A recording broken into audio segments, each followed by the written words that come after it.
ahead of Rusty. Yeah, he's coming up as Bobby Hillin tries to go on the inside of Brett Bodine, and they touch. And boy, Rusty really has to get on the binders, cuts it down to the inside of the racetrack, and dodges disaster there. Wow. Tough break for Brett Bodine and Bobby Hillin. Yeah, for the second year in a row, a tough break for Brett Bodine, who was wiped out in the crash on the second lap last year, and now this. Watch Rusty Wallace just goes down on the apron, and the 90 and 26 both make heavy contact with the wall. Is the replay. Rusty Wallace is under the 12 car of Jimmy Spencer, and if Jimmy gets just a little bit high, gets the car out of shape, loses control, comes around right in front of these guys. There's nothing that, looking for Jeff Bodine, there's nothing he can do. Michael Waltrip was blessed to get to that hole before he closed. Now as he come back across, Trickle does a great job, just kind of slow, and wait until the hole opened up to go through it, as does Jimmy Hensley and all the other guys. Jeff Bodine has got to be reconsidering his decision to be a car owner. This is the 4th crash in the last 7 races he has had as owner of this team. And again, he was doing nothing wrong today, just riding along. Wasn't his fault. Now watch Spencer slide up the racetrack and hit the wall. This is from our speed shot right at the start-finish line. He comes off the corner.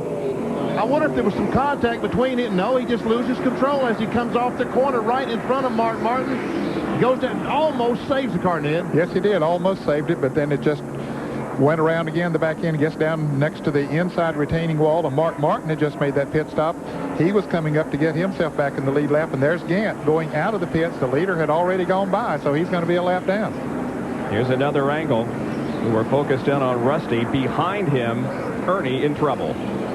Maybe Mark Martin coming up that quickly behind him might have taken a little air off the spoiler as he came off of that turn, caused it to get, it was probably already loose with the worn tires he had on, but it probably made him looser yet. Well, it happened in just about the same area of the racetrack that he crashed in last year in a different car. The caution is out on. There you see it. Yep. Just spins around and hits head on into the wall. Car just suddenly darted right and head on into the wall. What happened? He got the car out of shape, and when he corrected a few laps, and here's a replay. No way to know what caused the accident to start with because we're on it. Here's how it happened. Here Harry Gant is, and I was looking at Harry Gant on commercial, and I wonder why he was back there so far. I know he made a late pit stop, but came off the corner. All of a sudden, it just went around and smacked that left wall with the left side. Jerry Punch? Well, Benny, Harry is not a happy camper. I saw Leo Jackson, the car owner, come walking by. Here's the tail end of the crash. He had already backed into the wall, slides down the back stretch, up against the wall. Then it straightens itself out. And once again, no sponsors for the 40 car. That's your car owned by Felix Sabato.